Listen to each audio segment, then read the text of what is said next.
I'm alive. I'm home from hospital after my very extensive excision surgery for my endometriosis.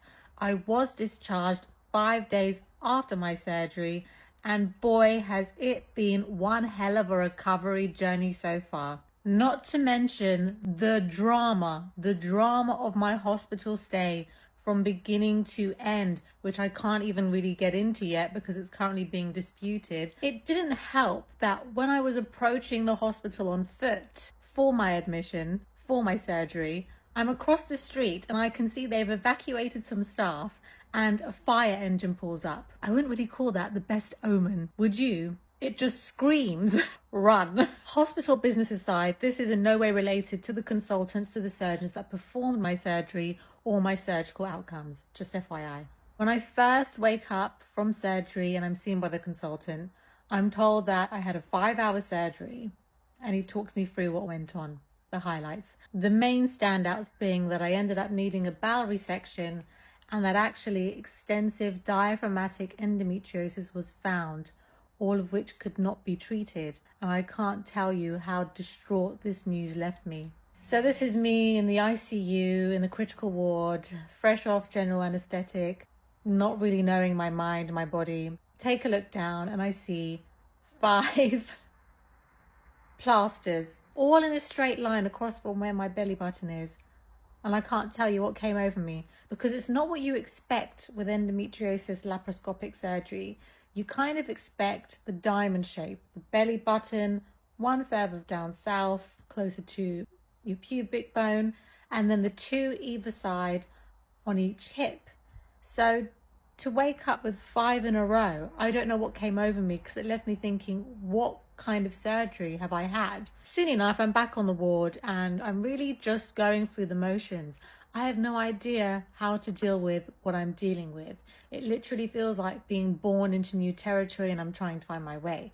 My legs feel wobbly. I've been told the general anesthetic kind of paralyzes everything, kind of like stops everything from working, and that it takes a while for things like your muscles to warm up, even your breathing. I was told to do deep belly breathing to get my lungs working back to capacity. So everything is slow motion. My day and my nights are effectively being run by the nurses. They're doing their health check protocols. My blood pressure, my temperature, blood work, checking how much urine I'm passing, asking me about any potential bowel movements, post-bowel resection, administering medication. So those were my days in hospital. I could never really rest or sleep, because just as you're about to drop off, they walk in and take your blood pressure. But despite all of that, I was happy to an extent to be in hospital, because this surgery put my body in serious shock.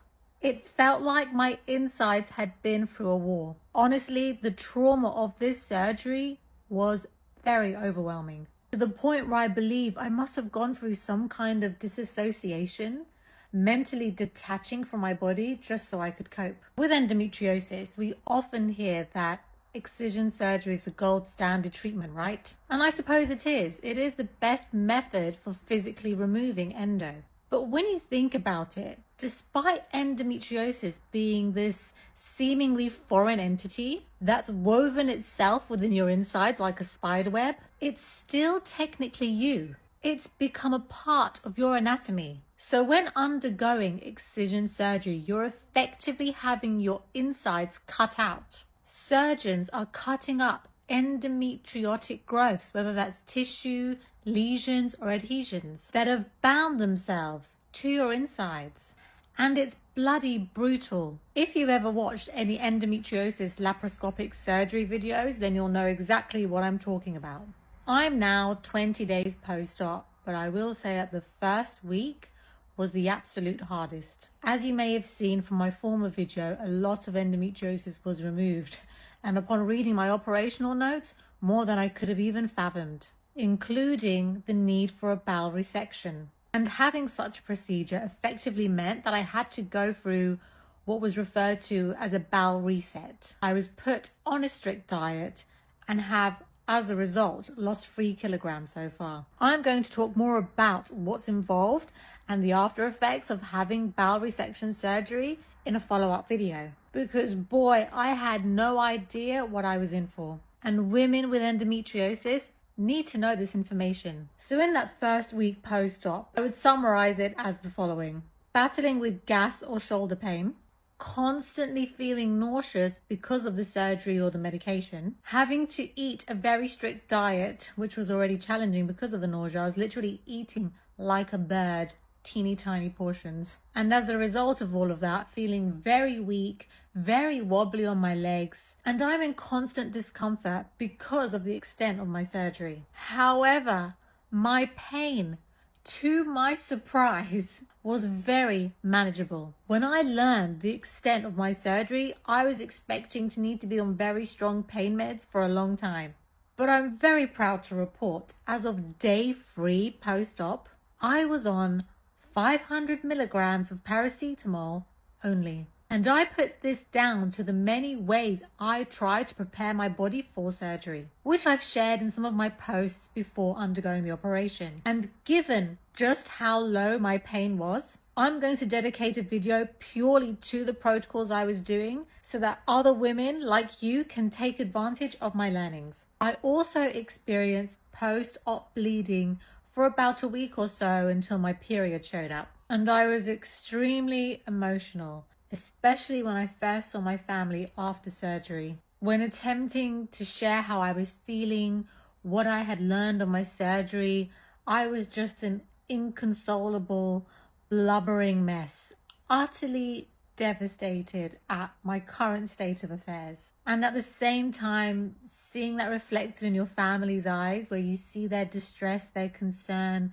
their upset, it's very, very overwhelming, very hard, and, you know, we just had to cry together.